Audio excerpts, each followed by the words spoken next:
Hello दोस्तों। अपने इस चैनल के ऊपर हमने 2 सीरीज़ को कंप्लीट कर लिया है। पहली 3JS की बेसिक सीरीज़ जिसके अंदर हमने बहुत बेसिक चीज़ों के बारे में बात की थी। दूसरी जिसके अंदर हमने थोड़ा-सा एडवांस गए, हमने शेडर्स के बारे में बात की। आज हम लोग एक नई सीरीज़ स्टार्ट करने वाले हैं और इसके अंदर हमने जितना भी पहले सीखा है उन सबको रीयूज़ करेंगे और कुछ नया क्रिएट करने की कोशिश करेंगे। साथ ही साथ हम कुछ 3JS के एडवांस टॉपिक्स को समझेंगे। अब ये सीरीज़ किन लोगों के लिए हेल्पफुल होने वाली है? जो लोग 3D प्रोग्रामिंग करना चाहते हैं। ये मैटर नहीं करता आप कौन सा इंजन यूज़ करना चाहते हो, चाहे आप यूनिटी, गोडोट या फिर अनरियल, कोई भी आप यूज़ करो, कोई दिक्कत वाली बात नहीं है। यहाँ पर बिकॉज़ हम कोर कॉन्सेप्ट्स के बारे में बात करेंगे, जो मैथमेटिक्स होती है, जो एल्गोरिदम्स होते हैं, जो सिस्टम डिज़ाइनिंग का पार्ट होता है, हम उसको डिस्कस करेंगे।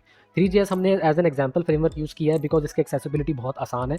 ईज़िली कोई भी इसको रन कर सकता है। आपको बहुत ज़्यादा हैवी कॉन्फ़िगरेशन वाला कंप्यूटर नहीं चाहिए, बहुत बेसिक सी कॉन्फ़िगरेशन वाला कंप्यूटर भी इसको रन कर सकता है। इसीलिए ये हमारी बेस्ट चॉइस है। लैंग्वेज भी हम लोग जावास्क्रिप्ट यूज़ करने वाले हैं, जो मैं एक्सपेक्ट करता हूँ कि व्यूअर्स को आनी चाहिए बिकॉज़ जावास्क्रिप्ट के बिना आप 3JS के अंदर काम नहीं कर पाओगे। आज अपनी इस पहली वीडियो के अंदर हम एक बेसिक प्रोजेक्ट सेटअप करेंगे और प्रोजेक्ट भी ऐसा होगा जिसको हम आगे रीयूज़ करते रहें, यानी कि इसका सिस्टम डिज़ाइन वगैरह हम सब कुछ डिसाइड करेंगे। सबसे पहले आप टर्मिनल ओपन कर लीजिए किसी डायरेक्टरी के अंदर जहाँ पे भी आपको प्रोजेक्ट क्रिएट करना है। तो मैंने डायरेक्टरी चूज़ की हुई है। इस डायरेक्टरी के अंदर मैंने टर्मिनल ओपन किया और यहाँ पे मैं कमांड टाइप करूँगा npm create white dot. Dot का मतलब करंट डायरेक्टरी के अंदर क्रिएट कर देना इस प्रोजेक्ट को।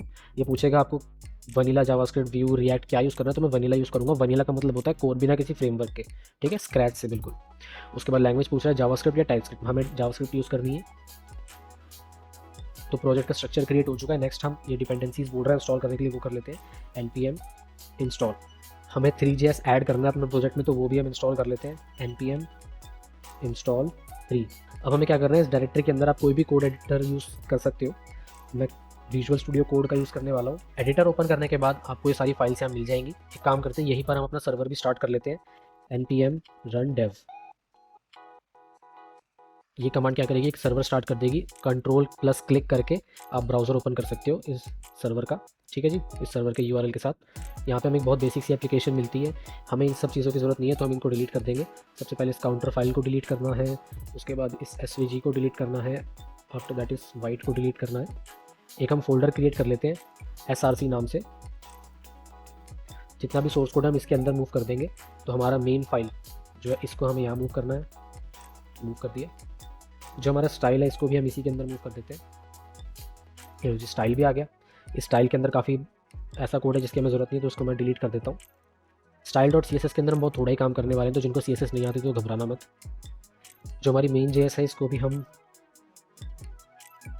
डिलीट कर देते हैं, मेजॉरिटी पोर्शन इसका। सिर्फ स्टाइल फाइल इंक्लूड हुई है उसको रहने देते हैं, बाकी सब डिलीट कर दिया हमने।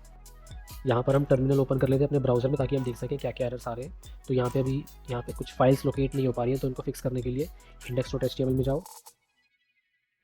सबसे पहले तो अब हमारी मेन डॉट जेएस नहीं है, हमने इसको src के अंदर शिफ्ट कर दिया, तो यहाँ पे प्रॉपर यूआरएल दो और ऊपर ये वाइट svg लोड हो रही है, इसको हटा दो। ओके, तो हमारे एरर्स जो है वो जा चुके हैं। नेक्स्ट चेंज हमें यहाँ पे क्या करना है, क्योंकि हम 3JS का यूज़ करने वाले हैं तो हमें कैनवस चाहिए होगा, तो हम इस डिव को चेंज करके कैनवस कर देते हैं। ये लो जी, डिव चेंज करके कैनवस हो गया। अब हम आते हैं मेन जेएस के ऊपर, चेक कर लेते हैं प्रॉपरली लोड हो रही है या नहीं हो रही। console.log हेलो प्रिंट हो गया, यानी कि ये फाइल प्रॉपरली लोड हो पा रही है। हम एक काम करेंगे, यहाँ पे एक इवेंट लिसनर डाल देते हैं, window dot add event listener, और इसके अंदर हम करेंगे डॉम कंटेंट लोडेड, यानी कि जब हमारा प्रॉपरली पेज लोड हो चुका है तब हमें यहाँ पे कुछ काम करना है। वो काम अभी थोड़ी देर में हम बताएंगे।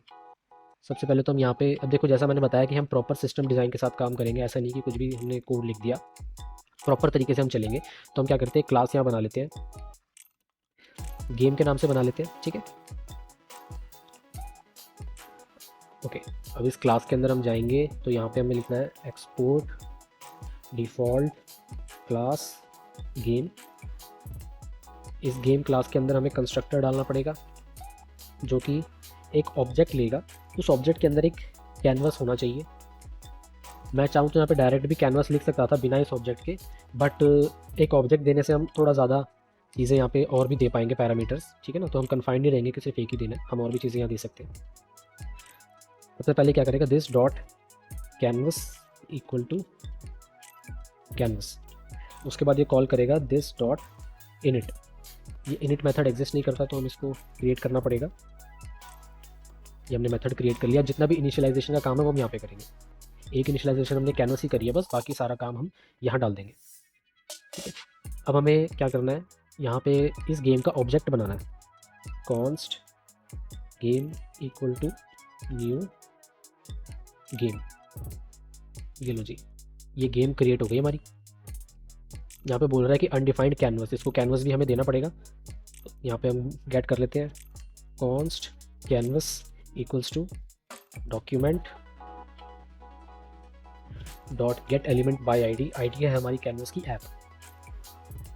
ओके, तो वो हम यहाँ पास करेंगे कैनवस। अब आप देखोगे की का भी नाम कैनवस है और वैल्यू का भी नाम कैनवस है, तो हम चाहें तो स्किप कर सकते हैं इस तरह से देना। डायरेक्ट कैनवस लिखेंगे तो भी ये वैल्यू चली जाएगी। तो अभी भी ये प्रॉपरली वर्क कर रहा है। अब इस कैनवस के साथ हमने करना क्या है वो हम यहाँ पे बताएंगे। सबसे पहले तो हमें 3GS को यहाँ पे इंक्लूड करना पड़ेगा। import star as free from free। 3GS हमारा इंक्लूड हो गया। नेक्स्ट हमें क्या करना है, this dot scene equals to new. ये हमारा सीन का ऑब्जेक्ट।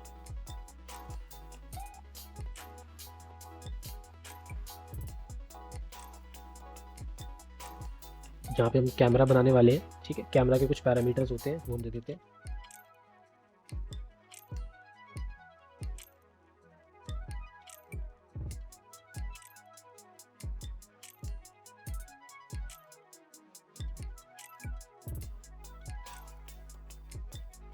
नियर के लिए हम 0 कर देते हैं और फार के लिए से 1000। ये हमारा कैमरा तैयार हो गया। वर्ड रैप मैं ऑन कर देता हूँ ताकि आपको विजिबल हो जाए अच्छे से। नेक्स्ट हमने क्रिएट करना है एक रेंडरर। अब ये रेंडरर क्या करेगा, ये कैनवस लेगा। कैनवस है हमारा दिस डॉट कैनवस। ये लो जी, कैनवस आ गया। आफ्टर इनिशियलाइजेशन हमें क्या करना है, रेंडर करना है चीज़ों को। तो हम करेंगे दिस डॉट रेंडर। अब ये फंक्शन हमें क्रिएट करना पड़ेगा। ये फंक्शन फिलहाल के लिए बहुत ही सिंपल सा काम करेगा, दिस डॉट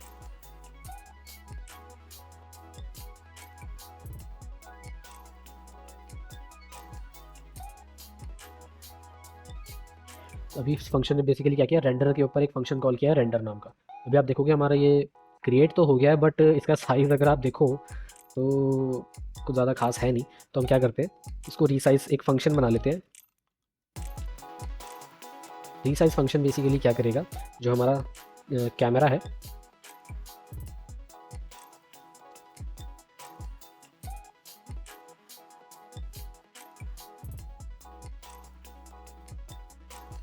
उसका एस्पेक्ट तो बिल्कुल यही रहने वाला है जो हमने यहाँ पे ऊपर सेट किया है।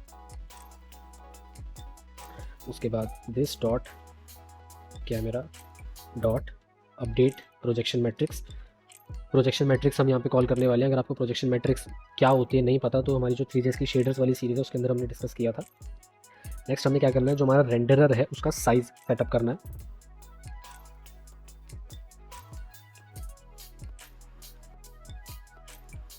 अब साइज़ क्या क्या होने वाला है, बिल्कुल सेम यही जो हमने एस्पेक्ट में यूज़ किया है, बस वहाँ पे हमने डिवाइड किया था, यहाँ डिवाइड नहीं करना, कॉमा सेपरेट करके लिखना है। ये देखो विड्थ दे दी और हाइट दे दी हमने।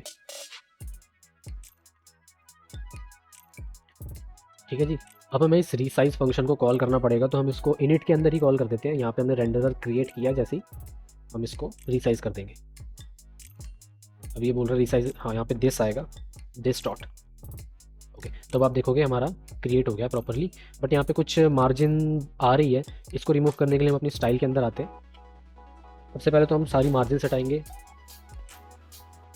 मार्जिन 0, पैडिंग 0, सारी मार्जिन और पैडिंग हमने कर दी 0। अब यहाँ पे कुछ बार्स आ रहे हैं, इनको भी हम हटा देते हैं।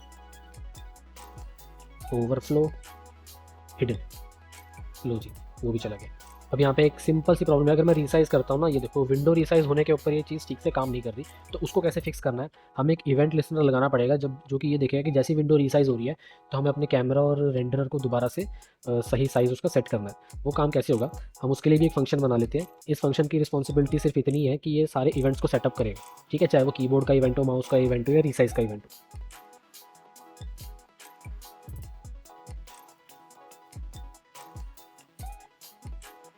यहाँ पे हम लिखेंगे window dot add event listener. अभी हम रीसाइज़ के बारे में बात कर रहे हैं, तो रीसाइज़ और उसके बाद यहाँ पे एक फंक्शन मैं दूंगा एरो फंक्शन की फॉर्म में।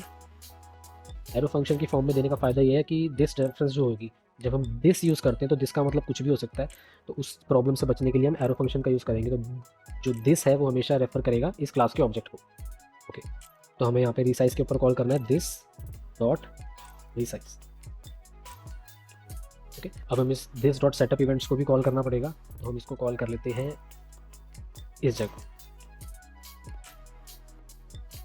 तो इनिट में क्या क्या हो रहा है, हमारा सीन क्रिएट हो रहा है, कैमरा रेंडर सब कुछ क्रिएट हो रहा है, उसके बाद रीसाइज हो रहा है प्रॉपरली, और उसके बाद हम अपने इवेंट्स को सेटअप कर रहे हैं। तो अब इससे चेंज क्या आया है, अब अगर मैं रीसाइज करता हूँ, ये देखो स्क्रीन मेरी प्रॉपरली रीसाइज हो पा रही है, ठीक है। तो ये मेरा बहुत ब्यूटीफुली वर्क कर रहा है। अभी के लिए मैं चाहता हूँ कि आप इतना प्रोजेक्ट सेटअप करके रख लीजिए, ठीक है। अगर कोई दिक्कत आती है आप कमेंट्स में डाल सकते हो। Thank you.